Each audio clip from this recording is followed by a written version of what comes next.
안녕하세요. 크립토팀입니다. 이번 시간에는 국장의 극강의 포모가 불고 있습니다. 코인 투자에 요것을 한번 적용을 해보고자 하는데요. 한번 살펴보시죠. 모건 스탠리 자산관리 부문의 책임자가 이제 나와서 DeFi, 탈중앙화 금융, 5년 뒤에는 전통 금융이 DeFi 자체를 싹 다 흡수할 거기 때문에 DeFi라고 하는 용어 자체가 존재하지 않을 것이다. 어떤 사람이 저번에 스테이블 코인이다라고 하는 말 자체가 사라질 것이다. 전 여기에 동의합니다. 90년대 후반에 우리가 인터넷 기업, IT 기업 이런 표현을 많이 썼습니다. 닷컴 붙으면 주가가 하늘로 날았었거든요. 지금 우리가 카카오, 네이버, 페이스북 이런 회사를 우리가 인터넷 기업이라고 합니까? 사실 인터넷 기업이라는 말 잘 안 씁니다. 그만큼 이제 그냥 실생활에 너무나 자연스럽게 녹아든다는 얘기가 되겠죠. 모건 스탠리는 이날 행사에서 그 비트코인 ETF뿐만 아니고 신규 코인 관련 상품, 신제품 출시를 예고했습니다. 해당 상품이 뭐나 봤더니 외부 플랫폼에서 들고 있는 코인을 어디로 이체한다고요? 모건 스탠리 코인 계좌. 그러니까 기존에 쓴 그 증권사 계좌로 그대로 가지고 올 수 있습니다. 뭐를? 비트코인, 이더리움을. 이것을 그대로 ETF로 전환을 시키고 매도하지 않고 이 비트코인, 이더리움 ETF를 담보로 맡겨놓고 대출까지 받을 수 있다. 여기서 또 중요한 것은 팔지 않았기 때문에 세금을 안 내고도 빚을 내서 유동성을 확보할 수 있다. 지금 이게 핵심입니다. 이게 신제품입니다. 비트코인, 이더리움, 우리로 치면 업비트, 미국으로 치면 코인베이스 들고 있습니다. 근데 그 코인을 모건 스탠리 원래 들고 있던 그 증권 계좌에 그대로 불러올 수가 있는 거예요. 이것을 ETF 전환시켰다가 그거 이제 담보 맡겨놓고 담보 대출이 된다 안 된다? 된다. 팔았습니까? 안 팔았습니까? 우리가 부동산 담보 대출 받을 때 집을 팔고 대출이 아니죠. 집 안 팔고 은행에 맡겨놓고 그냥 빚만 내는 겁니다. 똑같은 방식이에요. 인간의 욕구는 저는 변치 않는다라고 생각을 합니다. 무슨 욕구일까요? 비트코인, 이더리움 이걸로 시세 차익 벌고 싶은 거죠. 그러면서 돈을 벌어도 세금은 안 내거나 덜 내고 싶습니다. 그 다음에 그냥 있는 것만 가지고 살면 이제 좀 옆에 보니까 해외여행도 가고 비싼 집도 사고 나도 빚내서 나도 여행 가고 싶고 나도 맛있는 거 먹고 싶고 나도 명품 가방 메고 싶고 그래서 더 쓰고 싶죠. 요 욕구를 전부 다 충족시키는 상품이 지금 누구 상품이라고요? 모건 스탠리 상품이네요. 월스트리트는요. 인간의 욕망을 영원한 샘물, 영원한 수입원으로 바꾸는 천재적인 감각을 가지고 있는 집단이 월스트리트입니다. 인간의 욕망은 끝이 없죠. 그러니까 월스트리트가 망할까요? 영원히 번창할까요? 저는 번창한다라고 봅니다. 그래서 그들이 픽한 코인, 자산, 망은 당연히 커질 수밖에 없겠죠. 시카고 상품 거래소, 세계 최대 파생 상품 거래소라 보시면 됩니다. CME 비트코인 선물 갭, 이게 이제 계속 존재했었지 않습니까?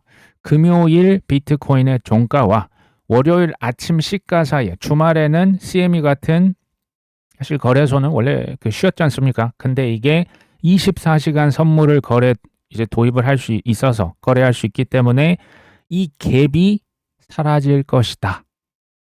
이게 이제 점점 하나씩 현실화돼 가고 있습니다. CME, 나스닥, 뉴욕 증권거래소, DTCC는 미국의 모든 증권을 이제 결제 정산 청산해주는 세계 최대 정산소입니다. 이런 이제 굵직한 전통 금융기관들이 토큰화 자산 거래를 다 채택을 이미 했습니까? 아니면 할 거라고 지금 말만 하고 우리를 속이고 있습니까? 이미 다 채택을 했어요. 연중 무휴로 돌아갑니다. 자산 토큰화하니까 우리가 잘 와닿지 않을 수 있는데 자산 그냥 코인으로 만든 거예요. 쪼개가지고 한다? 사고 팔게 한다. 코인은 사기 불법 다단계입니까? 아니죠. 아닙니다. 그러니까 여기에서 이제 제가 일반 투자자 기준으로 조금 이런 의견이 있으신 것 같아요. 자산 토큰화도 알겠어. 미래 맞지. 스테이블 코인 확정된 미래. 이거 진짜 맞습니까? 대부분 여기에 좀 동의를 하시는 것 같아요. 미래 맞다. 자산 토큰화. 달러 스테이블 코인 맞다. 근데 왜 코인 가격은 이 모양이고 특히 국장, 미장, 금, 은, 석유 코인 빼고 왜 다 올라요? 이건 이제 다시 뭐 이걸 이제 다른 말로 표현하면 기회 비용에 대해서 언급을 안 할 수가 없네요. 이런 생각이 좀 많이 드는 것 같습니다. 특히 삼전 닉스 정말 무섭습니다. 개미들. 지금 우리나라 개미뿐만이 아니고 지금 전 세계적으로 삼성, SK 하이닉스 뭐 2배 ETF까지 풀티나게 팔려나가고 있거든요. 전 세계적으로. 정말 활활 타오르는 열기. 특히 우리나라가 굉장히 뜨겁습니다. 지금 투자자만 뜨거운 게 아니고요. 이제 반도체 계약 학과, 대학에서 뭐 하이닉스나 삼성 이런 반도체 회사에 들어가기 위해서 이제 그쪽 과에 사람들이 제 학생들이 많이 진학을 하더라. 그리고 SK 하이닉스에서 고졸 생산직 공장에 갈 사람을 뽑는데 대학을 졸업하면 사실 고졸 생산직 지원하면 실은 안 되거든요. 근데 학력을 이제 낮춰가지고 저기에 입사 지원서를 내는 사람들이 부지기수라고 합니다. 우리나라의 국민 근성이요. 사실은 저는 장점과 단점이 명확하다라고 봅니다. 빨리빨리죠. 냄비 근성이라고 우리가 조금 깎아내리는 경향 저도 알고 있습니다. 근데 한편으로 생각해보면 굉장히 뜨겁고요. 열정이 차고 넘치고요. 화끈합니다. 이 우리 민족의 저는 고유의 속성이고요. 저는 장점도 그에 못지않게 많다. 굳이 따지면 뭐 미국에서 뭐 인터넷이다, 뭐 블록체인이다, 지금 AI다. 우리나라는 선구자는 아니에요. 창의력 솔직히 별로 없다라는 생각이 들어요. 그러니까 뭐 우리가 첫 번째 선구자 이건 아닌데요.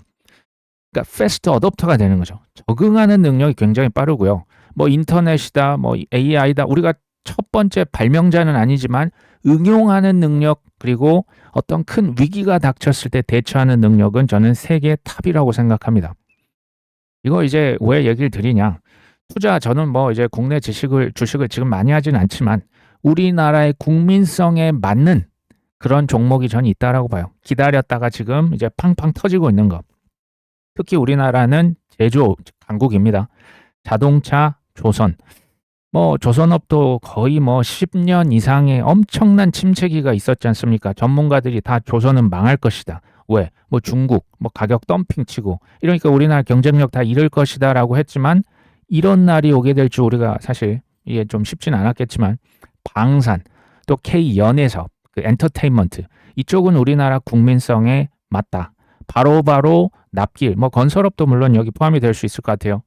뭔가 납기일을 그냥 열심히 해가지고 이제 뭐 유럽에 맨날 공휴일 다 쉬는 그런 국가 대비 가성비 그리고 엄청 빠르게 납기를 맞춥니다. 이게 우리나라 경쟁력이고 지금 빛을 보고 있다. 반면에 바이오 산업, 제약 산업, 뭐 바이오 시밀러는 약간 예외인데요. 기본적으로 새로운 약을 이제 개발을 한다는 것은 임상 실험 막 3년, 5년, 10년도 하지 않습니까? 우리나라의 빨리빨리 근성과는 조금 거리가 있다. 근데 이것도 저는 AI 기술을 잘 쓰게 된다면 바이오, 제약, 신약 개발이고 활용하면 그 기간을 10년짜리를, 5년짜리를 뭐 1년 이내로, 2년 이내로 전 단축시킬 수도 있다라고 생각합니다. 어찌됐건 국민성이 뭔가 이제 운도 있겠죠. 그 운과 맞아 떨어져서 폭발하고 있다라는 생각이 듭니다. 삼전 닉스 나만 없다. 이제 뭐 7,300도 지금 찍었거든요. 코스피 지수가. 근데요. 내가 팔고 30%가 올랐답니다. 꿈의 7,000P 지금 올라섰는데 사실 엊그저께 1년 전입니까? 2,000P, 3,000P가 지금 머릿속에 아직도 선한데요. 7,000P가 넘었는데 울고 있답니다. 왜 울까요?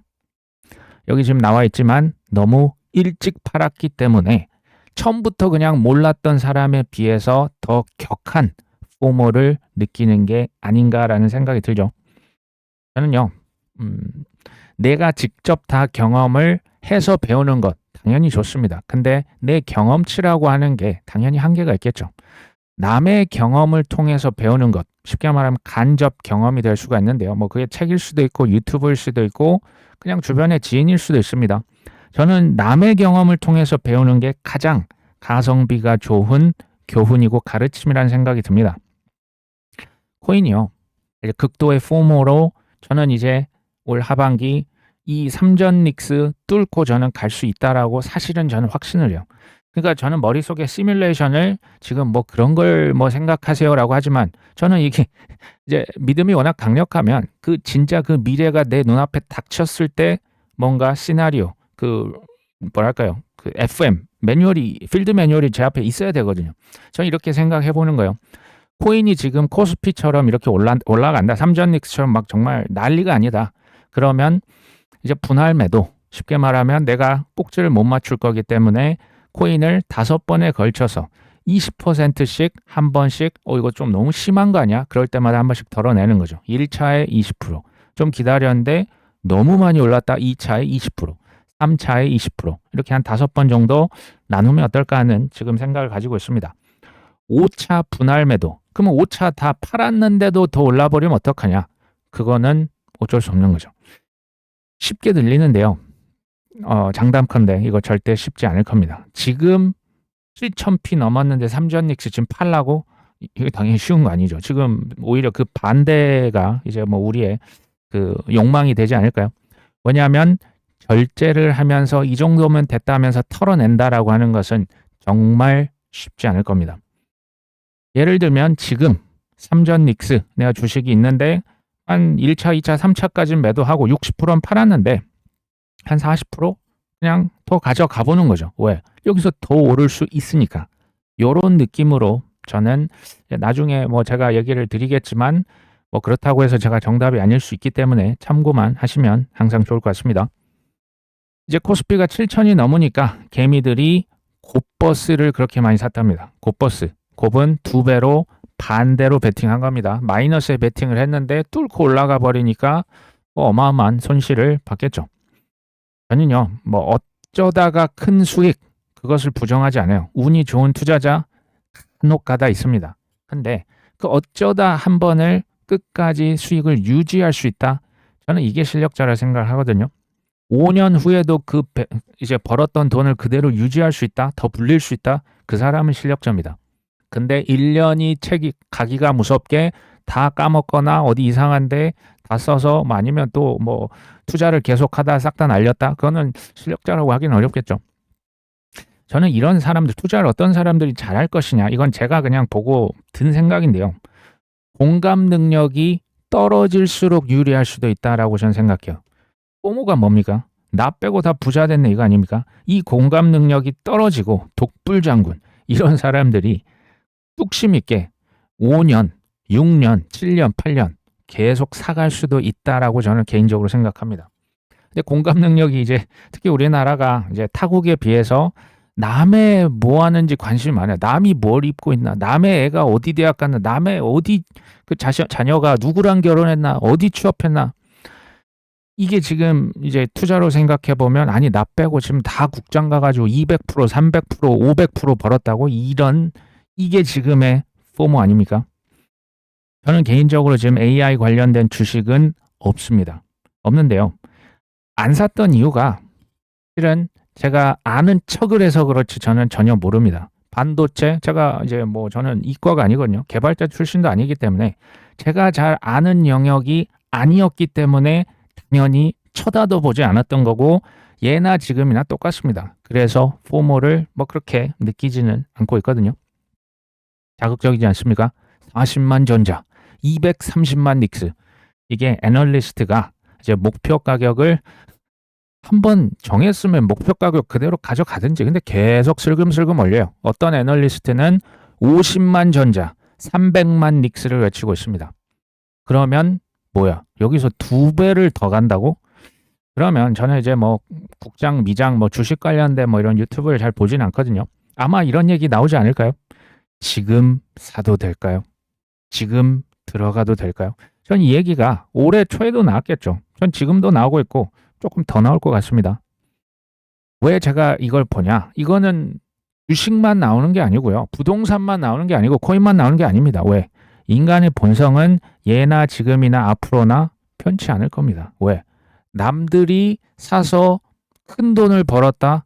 이거는 내 옆에 있던 같이 일하던 김대리 그 후배 친구 나보다 대학도 안 나오고 머리도 나빴던 그 친구가 20억 30억 벌어서 퇴사한다? 그거는 너무나 배 아픈 거 아닙니까? 근데요. 잘 모르는 분야 아는 척하면 본인에게 솔직하셔야 돼요. 내가 잘 모르는 분야. 그리고 남이 바란다고 해서 남의 욕망을 그대로 그냥 문제없이 수용하고 따라가면 저는 결국 망한다라고 확신합니다. 프랑스의 철학자가 있습니다. 르네 지라르라고 하는 분인데요. 이분이 뭐라고 했냐면 우리가 바라는 욕망 있죠. 인간의 욕망은 스스로 주체적인 욕망, 자발적으로 만들어낸 욕망이 아니고요. 타인이 욕망하는 것을 그대로 보고 모방하면서 형성이 될 것이다. 정확히 말하면 남의 욕망을 욕망한다라고 얘기를 합니다. 이게 투자랑 뭔 상관이냐 하실 수 있는데요. 피터 틸 아시죠? 피터 틸이 초기 페이스북 거의 뭐 큰손 투자자 중에 거의 뭐 최초의 투자자였다 보시면 돼요. 페이스북 완전 초기 때 그때 우리 돈으로 5.7억 원 정도 투자를 했는데요. 이 5억이 무려 1조 원 이상의 수익을 안겨다 줍니다.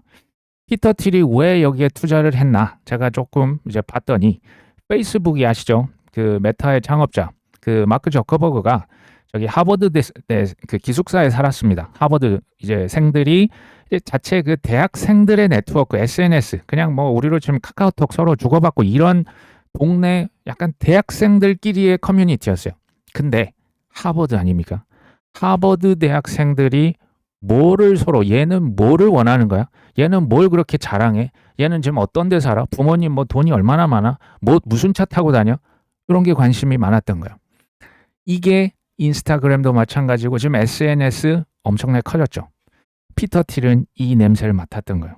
남들이 모방하는 것을 보고 그거에 대해 욕망할 때 다른 사람이 그냥 묻지도 따지지도 않고 그 욕망을 따라가더라. 커질 것이다. 사례들은 한도 끝도 없죠. 우리가 명품을 왜 살까요? 나를 정말 봐주는 사람이 없는데 명품을 굳이 살까요? 외제차 뭐 비싼 거 사겠습니까? 우리가 왜 강남 아파트를 살려고 합니까? 남들이 다 강남 아파트를 선호하니까. 왜 다 자녀들 의사시키려고 하십니까? 남들이 의대를 다 선호하니까. 왜 삼전닉스 그렇게 포모에 막 배가 아픕니까? 남들이 사서 다 돈을 벌었대니까.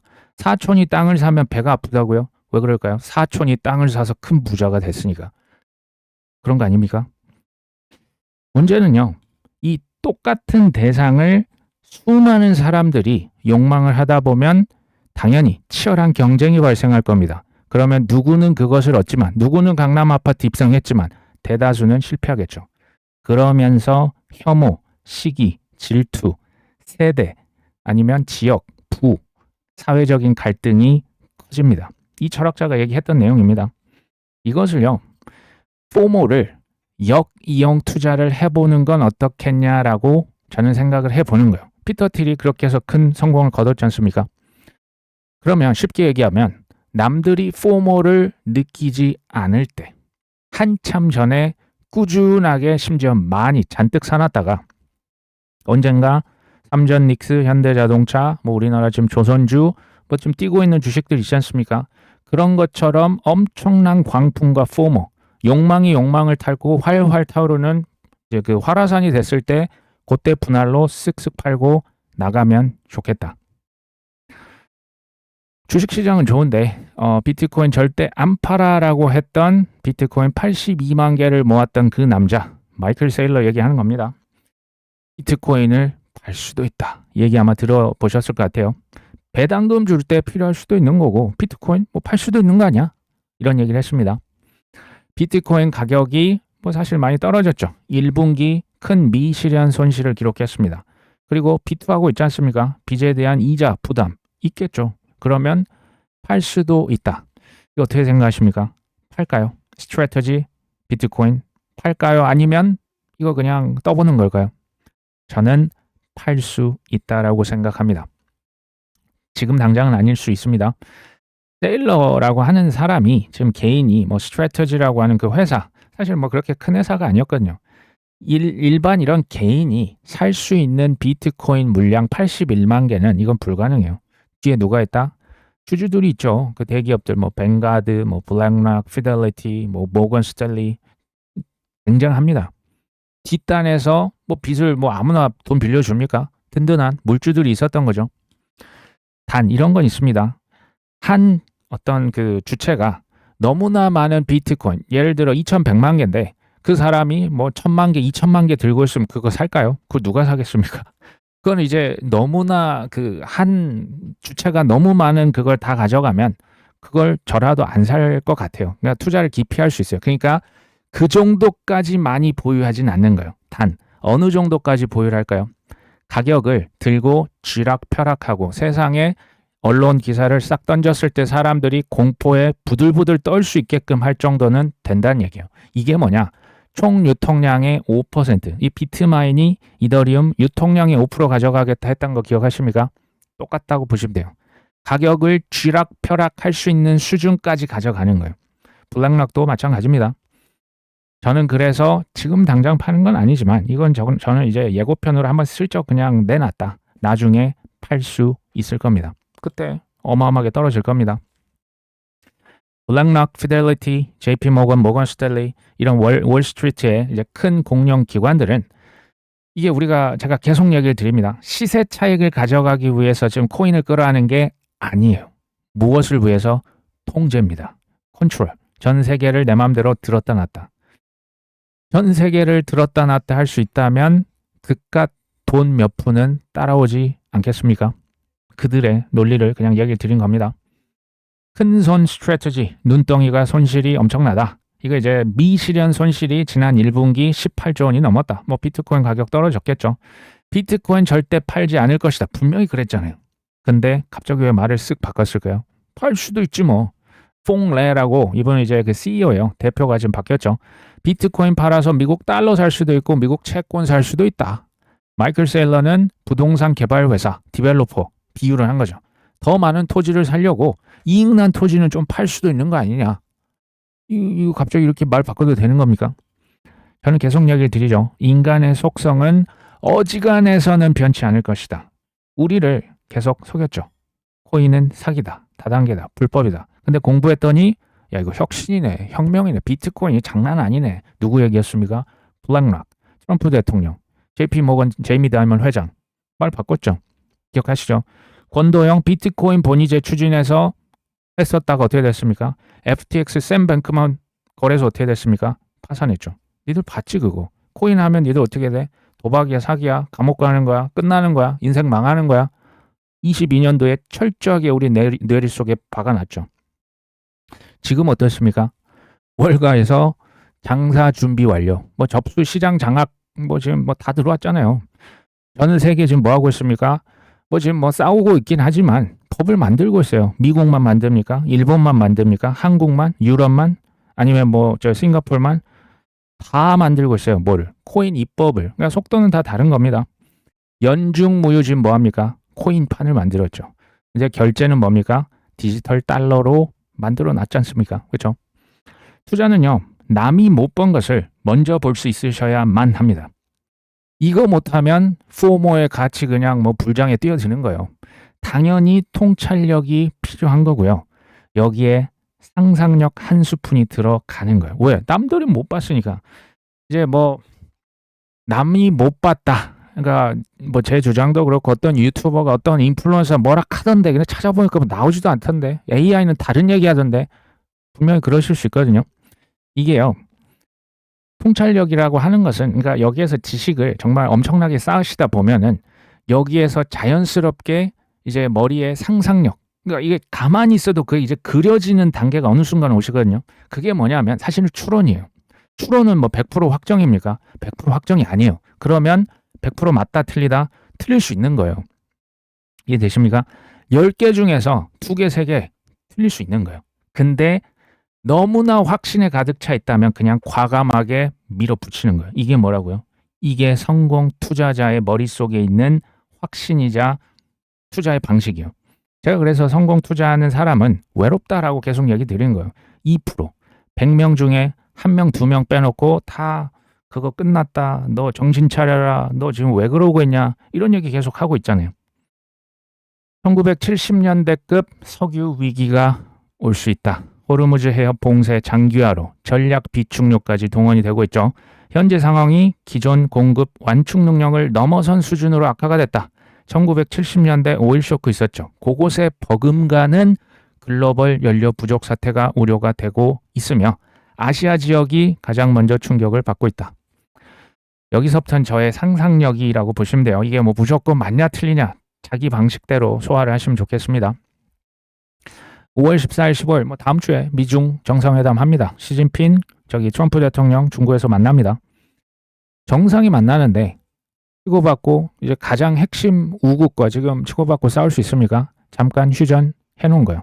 그리고 체면은 세워야죠. 만나는데 서로 막 그냥 싸우다가 헝클어진 머리와 이러고 만날 수는 없잖아요. 정상인데. 상상력입니다. 트럼피즘 아시죠? 지금 세계 질서가 완벽하게 뒤집혔어요. 저는 이란전은 시작에 불과하고 전 이건 예고편이라고 생각해요. 오죽하면 미국의 국방부 이름이 지금 뭡니까? 전쟁부입니다. 이름을 전쟁부서로 바꾼다. 이게 상식적인 얘기입니까? 그리고 올해 미국의 국방 예산이 이미 미국의 국가 빚을 아니죠. 이제 뭐 비슷한데 지금 그 빚에 대한 이자가 더 커졌지만 어쨌든 올해 미국 국방 예산이 1조 달러 정도 됐거든요. 이거 내년에 얼마로 증액한지 아십니까? 1.5조 달러. 이게 뭐 조 달러 하니까 이게 얼마 안 되는 것 같은데요. 2차 세계대전 이후에 국방 예산을 가장 큰 폭으로 올렸습니다. 무슨 얘기일까요? 전쟁 많이 할 것 같은데요. 물자들 많이 살 것 같습니다. 그렇죠? 이게요. 27년일지 28년일지 29년일지 모르겠어요. 저도 이 정확한 시점은 모릅니다. 근데요. 저는 트럼피즘의 끝은 결국에 어떤 식으로 갈 상상을 해보느냐. 유가 있죠. 유가. 그 다음에 식료품. 우리 뭐 농산물. 뭐 이제 가게 채소. 뭐 계란 이런 거 있죠. 비료. 지금도 가격이 많이 올랐죠. 저는 이거 예고편이라고 생각해요. 언제가 될지 모르지만 앞으로 극심한 인플레이션이 저는 도래할 것으로 생각을 해보고 있습니다. 역사적으로 이런 일이 있었냐? 달러가 큰 위기에 처했을 때마다 큰 위기가 사실 한 번씩 빵빵 터졌어요. 1970년대 지금 오일 쇼크 얘기했죠. 오일 쇼크 뭐 70년대 그때 사실은 그때 닉슨 쇼크 기억하시죠? 71년도에 금과 이제 그 달러 간의 연결고리를 탁 끊어버렸죠. 그럼 사람들이 달러를 신뢰하겠습니까? 달러에 대한 불신이 어마어마했어요. 근데 그 이제 얼마 후에 오일 쇼크가 터졌거든요. 그 전에 페트로달러, 헨리 키신저가 사우디랑 계약 맺었습니다. 그때는 비공개였어요. 어찌됐건 오일 쇼크가 발생하니까 페트로달러 맺어놨죠. 석유 살려면 무조건 달러로만. 이러면서 오일 쇼크 가격이 엄청 치솟았잖아요. 그러면 더 많은 석유 살려면 달러가 더 많이 필요했네요. 우연일 수 있습니다. 결과적으로 달러가 강해졌네요. 1970년대, 80년대 기억하십니까? 왜 그럼 제가 이걸 아직 예고편이라고 얘기를 하냐? 제 생각인데요. 아직 디지털 달러의 망, 토크나 자산 토크나 인프라 망 아직 좀 덜 깔렸습니다. 제가 볼 때 시간이 조금 더 필요해요. 생각해 보십시오. 큰 위기가 발발했을 때 초인플레이션이 한 번씩 불어닥칩니다. 석유, 금, 은, 생활에 필요한 어떤 그 원자재, 뭐 지금 비료, 그 물건을 사려고 하면요. 어쩔 수 없이 물건값이 엄청 올랐죠. 그러면 USDC, USDT 예를 드는 겁니다. 스테이블 코인이 달러, 디지털 달러가 훨씬 많이 필요하죠. 그러지 않을까요? 이거 연동을 시켜놓으면 망을 제대로 깔아놓으면 디지털 달러는 그래서 훨씬 더 커지겠죠. 반대로 다른 나라의 지역 화폐는 어떻게 될까요? 많이 쓸까요? 지금 유로, 물론 지금 초창기이긴 하지만 디지털 달러, 스테이블 코인 중에 달러 비중이 99%입니다. 나머지 다 합쳐도 1%가 될까 말까 합니다. 다른 화폐가 좀 분발을 많이 해야 될 것 같다는 생각이 들죠. 결론은 뭐냐면요. 올해 말일지 내년 초일지 뭐 제가 피크를 모르지 않습니까? 뭐 이게 내년까지도 뭐 쭉 갈 수도 있고 그건 잘 모르겠어요. 지표를 보고 우리가 그때 가서 판단해야겠지만 올해 말 내년 초 어쨌든 코인으로 큰 수익 이거 확정 지으셔야 돼요. 더 오르면 어떡해요? 더 오르면 그거 어떻게 할까요?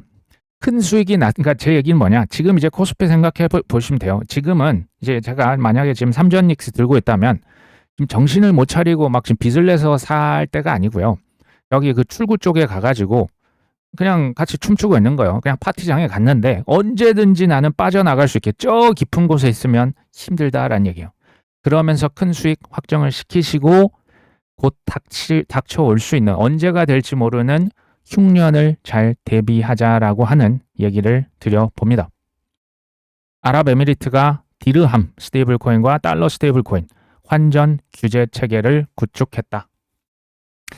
이제는 아랍에미리트 있죠. 여기에서 디지털 달러, 디지털 디르함 서로 이제 환전 규제 체계를 완벽하게 시스템을 갖췄습니다. 기관들이 결제, 자금 관리, 국경관, 송금 용도로 설계가 됐죠. 향후에 무역, 금융, 다중통화 결제 활용 범위를 넓힐 계획이다. 아랍에미리트가 사실 오펙에서 최근에 탈퇴를 한 바가 있습니다. 60년 만에 그냥 뛰쳐나온 거예요. 오펙의 그래도 세 번째 산유국이었거든요. UAE, 아랍에미리트가 여기 탈퇴하면서 뭐라고 했는지 아십니까? 국익을 위해서 원유 생산을 더 늘릴 것이다. 이렇게 한마디 했습니다. 근데요, 지금 그러면서 또 한마디 한 게 아랍에미리트가 꼭 달러만으로 석유를 팔지는 않겠다라고 미국의 심기를 거슬리는 발언을 합니다. 근데 사실 지금 알고 보시면 중동에서 판매가 되고 있는 석유 대금의 40% 가까이 중국의 위안화로 결제가 되고 있는 거 아십니까? 이미 중국의 영향력이 조금 커졌어요. 미국 입장에서 스콧 베센트 재무부 장관이 이제 아랍에미리트가 배째 이런 거요. 달러 나 지금 없으면 나 진짜 위안화 받는다 이 얘기를 대놓고 한 겁니다. 재무부 장관이 스콧 베센트 뭐라고 했냐? 달러 디르함 스왑 라인 해줄게. 내가 달러가 부족해서 위안화 받는다라고 하는 얘기는 내가 안 들을 수 있게 해줄게. 지금 미국이 약간 쫄한 거예요. 그래서 달러 이제 공급해줄게. 근데 아랍에미리트는 여기서 그치는 게 아니에요. 엠브리지라고 하는 그러니까 디지털 화폐, 더 정확히는 각국의 CBDC 환전 플랫폼을 이미 세팅을 해놨어요. 여기에서 이미 홍콩이다, 위안화다, 달러다, 유로화다 각국의 CBDC나 스테이블 코인 환전할 수 있는 시스템을 이미 갖춰놨어요. 그러니까 이제는 달러에만 목매지 않겠다라고 이미 선언을 한 거예요. 그렇죠? 탈달러화라고 하지 않습니까? 이게 디지털 화폐 전장의 시작이에요. 이제 미국의 신뢰가 많이 떨어져서 이 얘기는 무슨 얘기냐? 코인망이 커진다라는 얘기예요. 근데 이제 걱정하시는 분들 요런 어떻게 이렇게 하시는 분들이 좀 계시는 것 같아요. 은행들이 프라이빗 체인만 쓰면 어떡하냐? 내가 지금 들고 있는 이더리움, 솔라나 망 또는 헤데라 망 이거 안 쓰면 어떡하냐? 그리고 은행에서 자체 구축한 화폐만 사용하면 내 코인 이거 안 쓰겠네요. 또는 빅테크 이제 기업들이 자체망 레이어 1을 자체적으로 만들면 어떡하냐? 화폐들 그래서 만들어서 빅테크 스테이블 코인 쓰면 어떡하냐? 자산 토큰화라고 하는 게요. 이게 시간이 오래 걸리긴 하지만 결국은요. 전 세계에 있는 모든 자산, 모든 가치입니다. 이걸 수백억 원이에요. 이게 무슨 수백조 원이 아니고요. 수백경 원입니다. 부동산, 채권, 주식, 저거. 이 모든 것들을 그렇다고 시간이 많이 걸립니다. 지금 1년, 2년, 5년 만에 다 되는 게 아니고요. 인기 있는 것들 위주로 미국의 빅테크 주식들 아니면 미국의 국채들 아니면 이제 핫한 지역의 부동산 이런 것부터 아마 들어갈 거예요. 근데 이 모든 진짜 수백경 원이 블록체인 위로 온체인 된다라고 하는 것을 이게 좀 상상력이 부족하실 수도 있겠다라는 생각이 들어요. 이게 무슨 얘기냐면 그러니까 이더리움 고속도로 하나, 리플망 하나 쓰겠죠. 솔라나망 쓰겠죠. 근데 그걸로 수백조가 아니고요. 수백경 원의 이 자산, 돈 또 어마어마하게 찍어낼 거 아닙니까? 전 세계에서. 그게 다 그게 될까요? 감당할 수 있을까요? 고속도로 너무 좁은 거예요. 프라이빗 체인이냐, 퍼블릭 체인이냐 우리가 지금 이렇게 물음표 궁금해하고 있지만 엄청난 교통량이 지금 터져서 지금 흘러 들어오고 있는 거예요.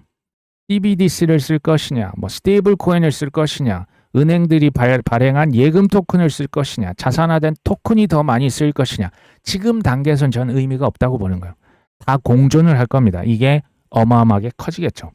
물론 미국의 월스트리트나 대기업이 선택한 망만 저는 그럼에도 불구하고 쓸 것이고요. 쏠림 현상이 일어날 것으로 생각을 하고 있습니다. 코인으로 호르무즈 통행료 이란에서는 받을 기세입니다. 제가 볼 때 이거 포기 안 할 거거든요. 이란이 호르무즈 해협 통행료로 비트코인과 스테이블 코인 등 암호화폐를 받기 시작하면 가상자산 이제 단순한 투자 자산이 아니라고 국가 전략 수단으로 발전을 할 것이다. 국가가 국제무역 인프라에 코인이 심어지는 최초의 사례가 될 것이다. 되겠죠. 전 될 거라 봅니다. 스테이블 코인이 러시아, 이란, 북한 등 제재 대상국들의 실용적인 도구가 됐다. 단, 거래하는데 비트코인보다는 그래 테더 같은 거, 달러 스테이블 코인을 주로 사용하지 않겠냐. 미국 입장에서 생각해 보시면 과거 한 80년간 스위프트망, 은행망 통제해서 잘 이제 그 상대방 말 안 들으면 때려줬잖아요. 은행망, 너 빼버린다. 뭐 말 안 듣네. 너 그냥 확 잘라버린다. 해서 잘랐거든요. 근데 이 스위프트망을 이제 벗어난 자체 망들, 특히 이제 블록체인 망을 이제 쓰기 시작하지 않습니까? 그러니까 미국 입장에서는 그 망으로 지금 옮겨가서 선점해서 디지털 망을 내가 싹 다 장악하겠다라고 보시는 게 당연한 선택지인 거예요. 러시아, 중국, 이란, 북한, 베네수엘라 등등 미국으로부터 아주 혼꾸녕 났던 그 국가들부터 당연히 코인에 먼저 눈을 떴던 거예요. 우리나라 아니면 이제 좀 금융 선진국 이런 국가들은 이 눈을 빨리 뜰 필요성이 없었던 거예요. 정확히는. 그렇죠? 비트코인은 물론이고요. 그러면 미국에서 어떤 망을 쓸 것이냐. ETF 코인 위주로, 시가총액 큰 거 위주로, 이런 거 위주로 판매를 하겠고 사용을 하겠고 채택을 하겠죠. 근데 분위기는 지금 어떻습니까? 네가 가라 하와이입니다. 그렇게 좋은 코인 있으면 너나 많이 사세요라고 지금 하는 것 같아요. 남을 욕망하는 것을 나도 그대로 보고 욕망한다. 이것을 코인 투자로 한번 제가 적용을 해보면 그러면 이렇게 해야겠죠. 남이 욕망하기 전에 초우량 코인, 채택이 될 코인, 100% 확정은 아니지만 그렇게 될 가능성이 높은 코인 많이 쟁여놔야 되지 않을까요? 저는 이 시기가 이제 그렇게 많진 않았다라는 생각이 듭니다. 끝까지 지켜보시고 한번 여기까지 왔으니까 저는 그렇게 많이 남았다라는 생각이 안 듭니다. 좀 더 힘을 내보시죠. 오늘 방송 여기까지 합니다. 끝까지 시청해 주셔서 감사합니다.